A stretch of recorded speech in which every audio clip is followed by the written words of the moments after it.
유학과 불교의 대화라는 이런 중요한 주제를 생각하고 그에 대해서 발표할 기회를 주신 성철선사상연구원과 성균관대 유교문화연구소에 깊은 감사를 드립니다.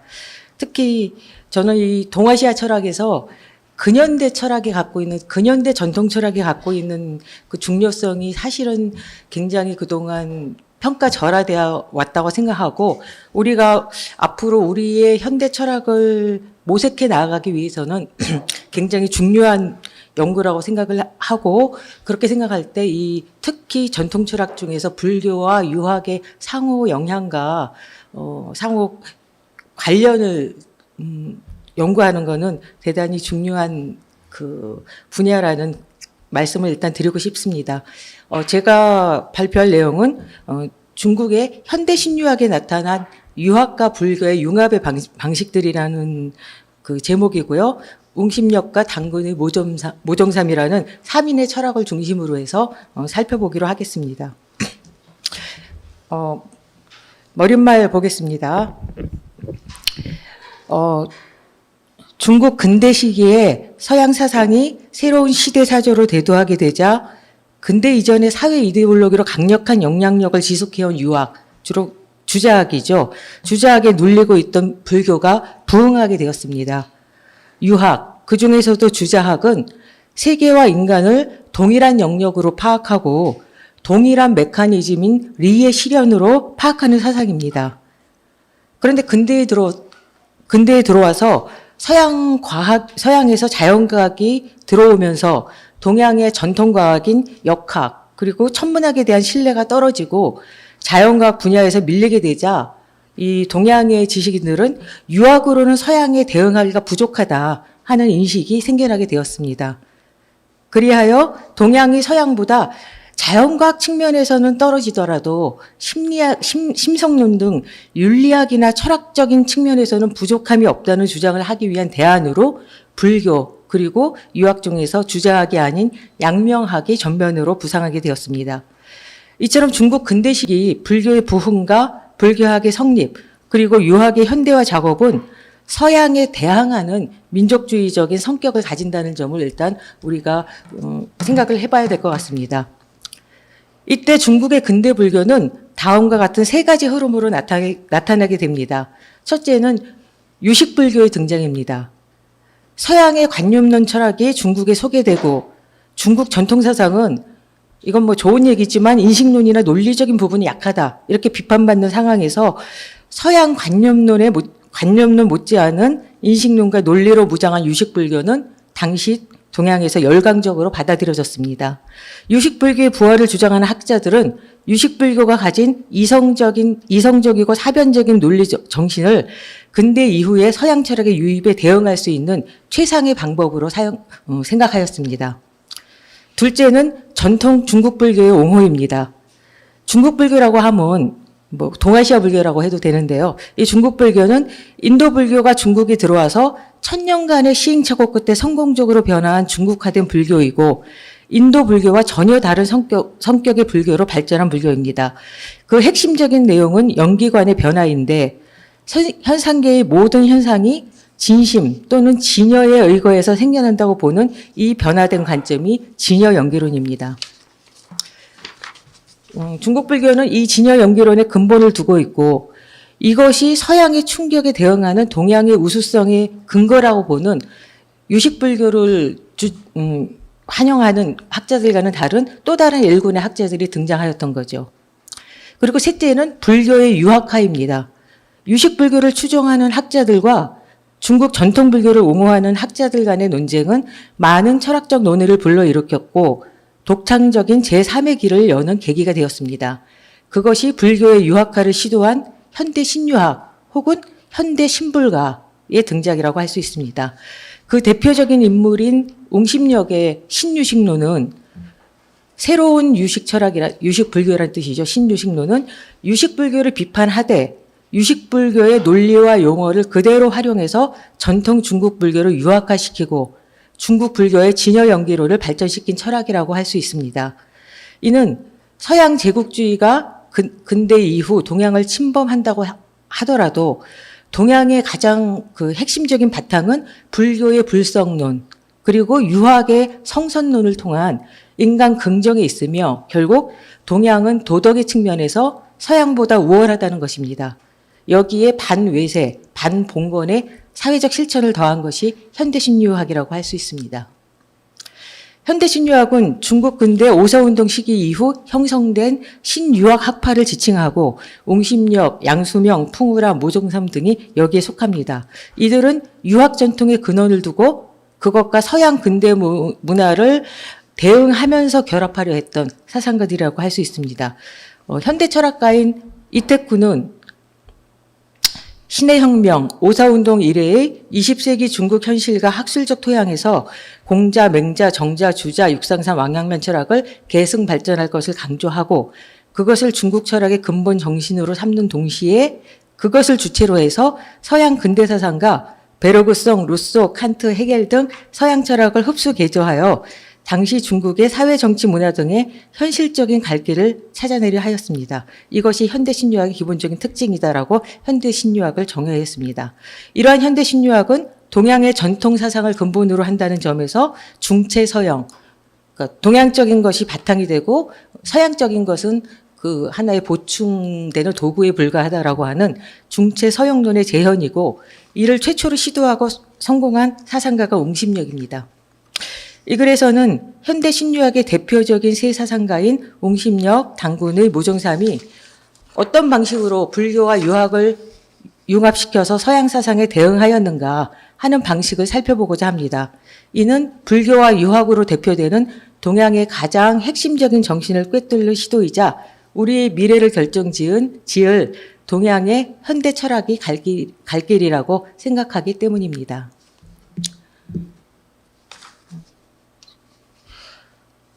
챕터 2, 옹심역부터 살펴보겠습니다.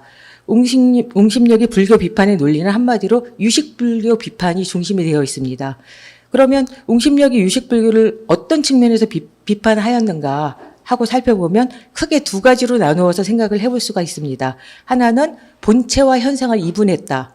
다시 얘기해서 유식불교가 종자계와 이 현상계인 현행계를 두고 불교를 진행을 한 것이 종자계와 현황계를 두 개의 세계로 파악하고 있다는 것이 잘못이다라고 보는 측면 하나 하고요. 또 하나는 종자에서부터 현행이 생겨나기 때문에 종자를 본체라고 볼 수가 있는데 불교 본연의 진여라는 것을 또 인정을 함으로 해서 진여와 종자계라는 두 가지를 본체로 받아들이기 때문에 본체를 둘로 봤다 해서 이중 본체의 문제다. 이 두 가지 측면을 중심으로 해서 유식불교를 비판하고 있습니다.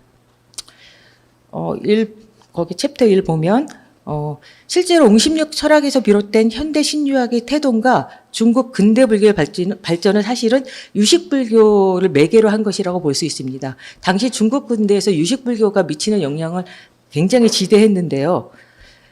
옹심역은 유식불교에 대한 탐구에서 시작을 하기는 했지만 결국은 신유식론을 거쳐서 불교에서 유학으로 돌아섰고 그의 주저인 신유식론 자체가 사실은 유식불교에 대한 비판이라고 할 수 있습니다. 이후에 현대신유학이라고 하는 것은 옹심역을 현대신유학의 아버지라고 얘기를 하거든요. 처음으로 현대신유학을 형이상학적인 체계를 마련한 철학가로 옹심역을 보고 있고 그 이후에 모든 사상가들이 옹심역의 이런 철학을 기본으로 해서 발전시켰기 때문에 이 현대신유학 자체가 사실은 옹심역의 불교와 유학 결합 논리를 기초로 해서 시작되었다고 할 수 있습니다. 그래서 그가 어떤 측면에서 불교를 비판하고 긍정했나 하는 이유를 이해할 필요가 있습니다. 그러나 사실 불교 비판이라고 하지만 옹심역 철학에서 인도 불교인 유식불교하고 중국 불교인 천태, 화엄, 선불교에 대한 입장은 사실은 전혀 상반되게 나타납니다. 이를 분명히 구분할 때 옹심역의 불교 비판과 긍정의 이중적 견해를 이해할 수 있을 것입니다. 두 번째 패러그래프 넷째 줄 보면요.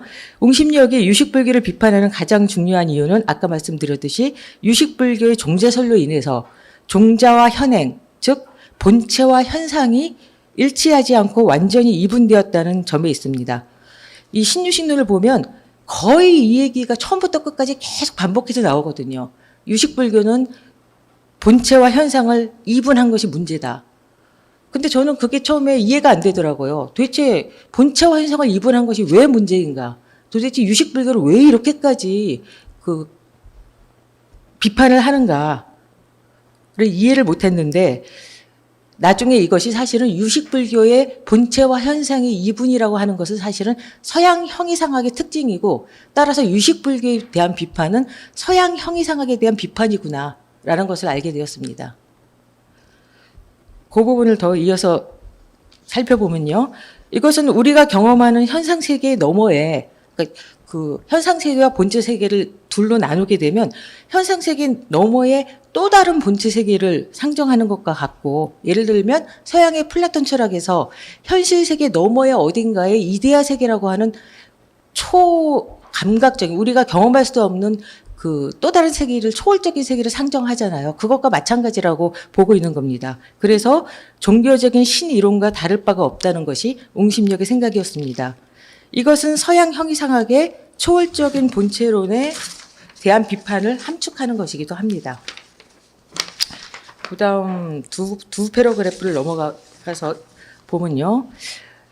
옹심역이 보기에 유식불교는 종자를 본체로 상정함으로 해서 두 세계를 구분하는 결정적인 잘못을 저질렀다고 보았습니다.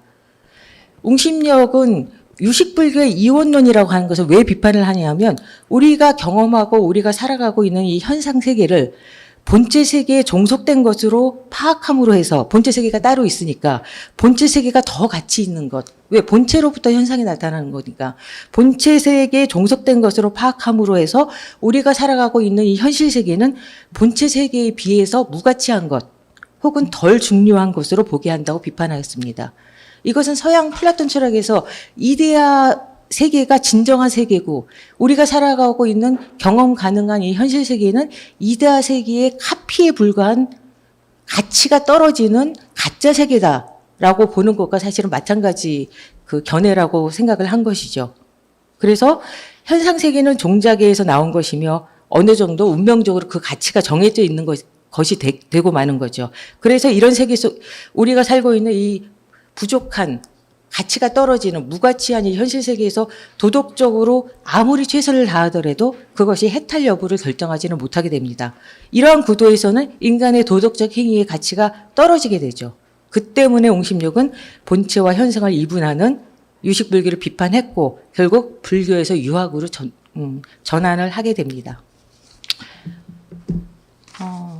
그다음 그 인용문 잠깐 보면 중간에 보면 몇 가지 유식불교의 이런 본체와 현상이 이분하는 특성은 유식불교의 아라야식 연계설 때문에 생겨난 거다.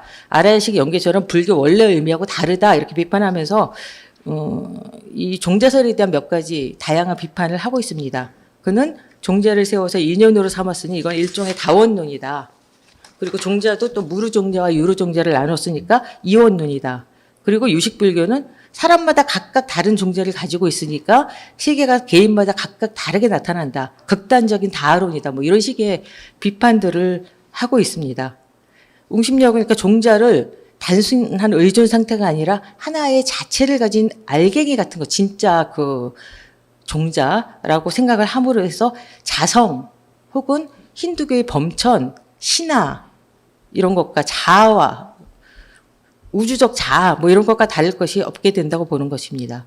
그러니까 일종의 종교적인 신이론을 받아들이게 됐다. 본체와 현상의 이분으로 해서 이렇게 그 서양 관념론 철학을 비판한 것과 똑같은 방식으로 유식불교를 비판하게 되죠. 그래서 앞문에서는 이런 신적인 것, 신비한 것, 천신을 거절했지만 뒷문에서는 신화를 받아들이고 있다. 유식불교는 이렇게 유식불교를 폄하했습니다. 그리고 두 번째 유식불교를 비판하는 또 하나의 중요한 문제는 이중본체의 문제죠. 그러니까 유식불교에서는 종자를 마음과 현상세계의 근본 원인으로 삼으면서도 진여와 종자라는 이중본체를 주장하는 잘못을 범하였다는 것입니다. 그 다음 패러그래프를 보면 진여와 종자를 따로 설정해서 이중본체를 가지게 되는 것은 불변하고 항상되고 무의한 진여라는 것과 끊임없는 변화 과정인 항전 속에서 전변하는 종자라는 판이한 성격의 본질을 동시에 받아들일 수 없는 논리적 어려움으로 나타나게 됩니다. 그래서 진여와 현상계의 관계를 설명한 방법이 없다. 이렇게 웅심역은 생각을 하게 되죠. 이것이 웅심역이 보기에 이중분체가 야기하는 문제가 됩니다. 그래서 그 웅심역은 인과를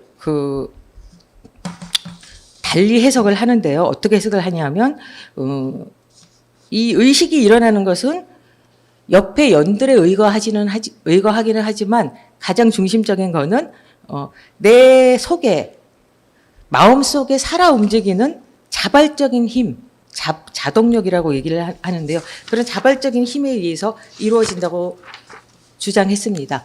우리 마음속에 자발적이고 능동적인 에너지가 있어서 이것에서부터 원인이 생겨서 나의 마음과 이 현상이 생겨난다는 거죠. 이것은 바로 우리 마음속뿐만 아니라 전 우주에 흐르는 생명의 힘, 즉 생명력이 됩니다. 이 생명력이 바로 속명성리학에서 인을 정의한 바로 그 생명력이 되는 거죠.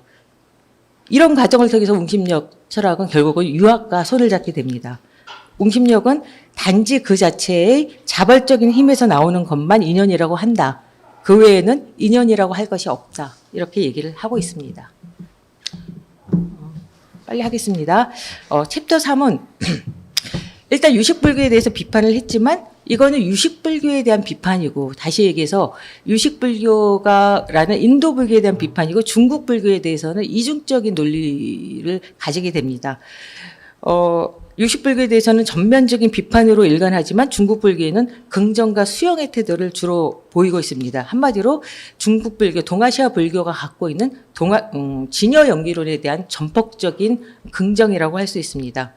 그 이유는 중국불교가 대승기 신론의 기원을 두고 있었다는 것을 웅심력이 인식하고 있었다는 사실에서 실마리를 찾아볼 수 있을 것 같습니다. 그 다음 패러그래프 보겠습니다. 그러니까 이런 웅심력의 사상은 한마디로 그러니까 중국 불교, 동아시아 불교가 갖고 있는 진상심 사상에 중심을 두고 이루어진 거고, 웅심력의 본체는 본래의 마음, 본심, 진심, 참된 마음, 그리고 우주의 마음이다라는 얘기가 계속 반복해서 나오는데, 이건 사실은 중국 불교의 진상심 사상을 그대로 계승한 거라고 볼 수 있습니다. 엄밀히 말하면 대승기 신론에서 얘기하고는 일심 사상과 같은 일심 사상의 유학적 표현이라고 할 수가 있겠죠. 그래서 웅심력이 화엄 불교를 여기저기 되게 칭찬을 많이 하는데, 화엄종과 자신의 학설이 사실은 같은 근원에서 시작되었다는 것을 이미 알고 있었기 때문이죠. 그래서 중국 불교인, 동아시아 불교인 화엄, 천태, 선불교의 근본 정신이 그 진심, 진여의 표현이라고 하는 진여 연기에 근거해 있다라는 얘기를 하면서 굉장히 긍정적으로 받아들이고 있습니다. 그리고 뭐 곳곳에서 자신이 화엄법사인 두순이나 법장의 법계, 형경, 그리고 이사원융 사상을 학설을 높이 추앙한다는 점을 여러 군데서 얘기를 하고 있습니다. 그래서 화엄불교와 웅심력 철학은 기본적인 사상에서 일치하는 면이 많습니다. 그래서 태어 같은 학자는 웅심력 철학을 신화엄학이다, 이건 유학이 아니고 화엄학이다, 이렇게까지 부르기까지 했고요. 그런데 여기서 중요한 거는 웅심력이 여기에 도달하는 과정을 유식불교에 대한 비판을 통해서 도달했다라는 것이 중요한 내용인 것 같습니다. 그러나 이런 중국 불교에 대한 강한 긍정에도 불구하고 결국은 웅심력은 불교를 비판하게 되는데요. 왜냐하면 유학과 불교가 보는 본체 성격에 결정적인 차이가 있다라고 보기 때문입니다. 그러니까 이 불교와 같이 적정한 본체를 파악하는 데 그친다면 불교의 출세간의 어떤 해탈, 자유, 여기에는 이룰 수 있지만 본체의 어떤 활동성이 부족하기 때문에 결국은 사회 규범을 받아들이고 새로운 인간 문화를 창조하는 등의 일은 할 수가 없기 때문에, 한마디로 과거의 전통 사회에서 불교가 출세관을 지향하고 인간의 현실을 도외시한다는 비판이 옛날부터 있어 왔잖아요. 사실은 그런 비판과 맥을 같이 하는 그런 비판을 하고 있다라고 볼 수 있습니다. 그래서 불교의 출세관이라는 인생 태도는 생명에 반하는 경우가 많다. 그래서 불교는 사실은 이익보다는 해가 많았다, 뭐 이런 얘기를 합니다. 그렇지만 이때의 불교는 물론 불교 일반이 아닌 인도 불교에 국한된 것이고 특히 유식 불교를 주로 지목한 것이라는 걸 우리가 잊어서는 안 되겠습니다. 그러나 중국 불교가 현상계의 진실성을 인정하기는 하지만 그렇다고 해서 예와 법이라고 하는 세속적 질서까지 의미 부여를 한 것은 아니다라는 점에서 결국은 웅심역은 불교를 비판하고 유학으로 돌아가게 됩니다. 마지막 챕터 금방 5분 안에 정리하겠습니다. 불교에서 유학으로의 전환을 하게 되는데 여기서 하여튼 가장 핵심적인 것은 웅심역이 중국 불교를 굉장히 긍정하고 수용하면서 결국은 유학과 같이 그것을 융합을 시켰거든요. 뭘로 융합을 시켰냐면 중국 불교와 유학이 합일될 수 있는 가장 핵심적인 내용은 진여 연계론과 사실은 유학의 성선론의 합일이라고 볼 수가 있어요. 그러니까 웅심역은 유학과 불교는 똑같이 본성, 즉 본체를 파악하는 것이 핵심이며 이 점에서 유학과 불교가 일치한다고 보았습니다. 본성이 바로 인간과 우주 만물의 본체이기 때문이지요. 이것은 유학에서는 사단지심으로 대표되는 본심이고 불교에서는 일심이라고 하는 진심이라고 할 수 있습니다. 본심과 일심이 융합할 수 있는 근거가 된다는 거죠. 그러니까 중국 불교의 진여 연기관과 유학 성선론의 상호 연관성을 의미한다고 할 수 있습니다. 단지 중국 불교는 모든 것을 진여의 표현이다라고 해서 진여의 현현이라고 해서 진여 본체와 현상의 일치를 이루어서 현실을 있는 그대로 인정하는 반면에 유학은 진여 연기가 아니라 성선론을 통해서 맹자의 성선론을 통해서 현실 세계를 절대적으로 긍정하고 있는 것이 다를 뿐입니다. 그래서 이 웅심역 이후에 현대 신유학 학자들은 이 진여 연기론과 성선론을 결합시키는 다양한 방법을 추구를 하는데요. 웅심역은 말년에 성인의 도를 살릴 책임은 자기 제자들 중에서 모종삼과 당군에게 있다. 이렇게 유언을 남기거든요. 그러니까 자신의 철학이 수많은 제자들 중에서 모종삼과 당군에게로 이어지고 있음을 분명히 했다는 거죠. 실제로 그들 철학의 기본 구조와 사상은 웅심역 철학에서 비롯된다고 할 수 있고요. 당군의 같은 경우에는 처음에 서양 철학에 대한 연구로부터 시작한 사람인데 동양 철학과 서양 철학에 대한 자세한 평가를 거쳐서 결국은 유학에 대한 견해로 발전시켰다는 점에서 웅심역과 동일한 길을 취한 그 사상가입니다. 당군의 핵심 사상은 형이상학적인 자아 또는 도덕 자아라고 얘기하는 자아관입니다. 이것이 웅심역이 말하는 본래의 마음이나 본성, 인의 본체에 해당한다고 볼 수 있죠. 당군에는 인류 문화가 모두 도덕 이성과 초월적 자아의 다양한 표현이라고 생각을 하고 이제껏 인류 문화의 다양한 문화의 발전을 9가지로 나눠서 설명을 했거든요. 이 당군의 같은 경우에는 그래서 불교 중에서도 특히 화엄불교를 적극적으로 받아들였는데 실제로는 화엄불교와 해겔 사상을 받아들여서 자기의 새로운 초월적 자아를 형성하려고 시도를 했던 그런 철학자입니다. 화엄불교의 진여 연기설, 특히 성기학설, 성기의 본성이 이런 성기학설과 당군의 도덕자아 학설은 그대로 일치하고 또한 화엄불교가 얘기하는 법계 연기라고 하는 것과 당군의 심통구경설, 마음이 만들어내는 9가지 현상세계라고 하는 심통구경이라고 하는 학설이 있거든요. 이 심통구경설은 동일한 내용을 보여주고 있기 때문에 중국 불교 중에 있어서 특히 화엄불교와 유학을 결합시켜서 자신이 생각하고 있는 도덕자와 형이상학적인 자아를 성립하고자 하는 시도를 했습니다. 그래서 그가 화엄불교를 받아들였던 이유는 화엄불교의 성기설이 현상계의 모든 존재의 그 근원이 되는 실체를 상정함으로써 존재론적인 근거를 제시한다고 보았기 때문입니다.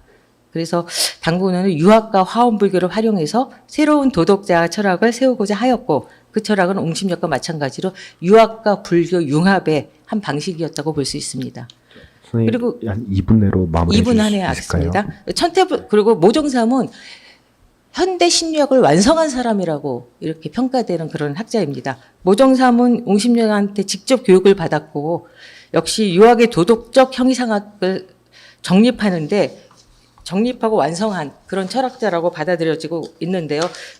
모종삼은 당군이와 마찬가지로 중국 불교를 적극적으로 받아들였지만 화엄불교의 성기로보다는 천태불교의 성구론이 훨씬 가치가 있다. 그러니까 천태불교의 일념삼천서를 받아들이면서 이것이 현상계의 모든 존재의 존재론증의 근거를 제시한다. 화엄불교는 오히려 현상계의 일반적인 중생과 깨달음 사이에 너무 갭이 크기 때문에 사실은 현상계의 가치에 있어서 천태불교가 훨씬 더 활용도가 크다. 이렇게 생각을 했습니다. 그래서 가장 원만한 불성론은 천태불교의 성구론이라고 생각을 하고 이 천태불교와 그다음에 유학 그리고 서양 철학으로 하면 칸트 철학을 활용해서 도덕적 형이상학을 정립하는 것을 자기 학문 목표로 삼았던 철학자입니다. 그러니까 이 근대 중국 근대에서는 그래서 하여튼 불교와 유학의 융합이라고 하는 것은 삼교일치론이라는 측면에서 과거에서부터 늘 있어 왔던 것이지만 이것이 근현대 들어와서 특히 중요했던 이유는 동양의 근현대라고 하는 시기는 서세 동점의 시기로 서양 제국주의가 동양으로 식민지와 반식민지를 찾아서 침범해 오는 시기잖아요. 동양의 지식인들의 입장에서는 어떻게든지 이 서양에 대응해서 동양을 지켜야 한다는 사상이 지켰기 때문에 그게 불교든 유학이든 도가사상이든 이게 중요한 게 아니었고 우리의 것을 갖고 어떻게든지 서양을 막아보자 하는 생각이 중요했기 때문에 이 불교나 유학 같은 경우에도 다양한 방식의 융합을 통해서 서양에 대응하고자 하는 굉장히 흥미로운 시도가 많이 이루어졌던 그런 시기라고 할 수 있습니다. 단지 그러니까 근대라는 시기를 맞아서 서양과의 사상적 싸움에서 승리하기 위해서 불교와 유학은 강력한 동맹을 맺게 된 거죠. 서로의 전통 철학이라고 하는 것이 서양에 대항하기 위한 사상적 무기 역할을 하게 된 시기라고 할 수 있습니다. 단지 자기가 개인적인 성향이 어떤가 그리고 철학적으로 어떻게 판단하고 있는가 이거에 따라서 불교의 다양한 종파들 중에서 가장 적합하다고 생각되는 것을 선택해서 유학과 융합시켰던 것이죠. 그 대표적인 경우가 불교에서는 유식불교, 화엄불교, 천태불교고 유학에서는 양명화, 모정사음은 다시 죽은 주작을 되살려보자 해서 주작을 다시 활용을 했었고요.